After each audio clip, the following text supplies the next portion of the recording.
This video and other videos for Compact 211 can be found here at Sarai Studies. Link is in the description box below. Once you enter this command, which actually builds a tar file, you want to have the autograder run the file. So the autograder is a Python file, hence a .py, and so we need Python to run it, and then put in your PA1.tar. Click enter. It's going to make all of the folders, and then it's going to start grading. So you pass all of your tasks. If you scroll all the way down, you see pass 25 and 25. If it's not grading, then something's going wrong. So make sure your tasks are being graded. Now you have your tar file and you know you're supposed to submit this. And when you go and log into Canvas, you see, okay, upload file, then choose file, and you're going to quickly realize you can't find the file because it's not on your local machine. It's on the iLab machine. So then the question is, how do we access this file?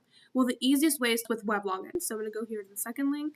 Go WebLogin over here. You can also do this with CyberDuck, which I'll show in another video, but this is honestly the fastest way. You want to click log in. Let's just go to the iLab you're using. I'm using iLab 1, and I'm going to go to activities, and basically I want to submit this on Canvas. So I'm going to search Chrome so I can actually log into Canvas, and I'm going to do Canvas, Rutgers, log in, and here's the assignment. So you click on the assignment, and then you would, I already submitted it, but it would say submit for you. You would try new attempt, upload, choose file, and then you would, let's go home. Mine is in desktop, CS211, this folder, and here's a PA1.tar file, and I would just select and then submit the assignment, and that's it, okay? So you have to do it through the actual iLab machine that contains this file, so that's one way to do it.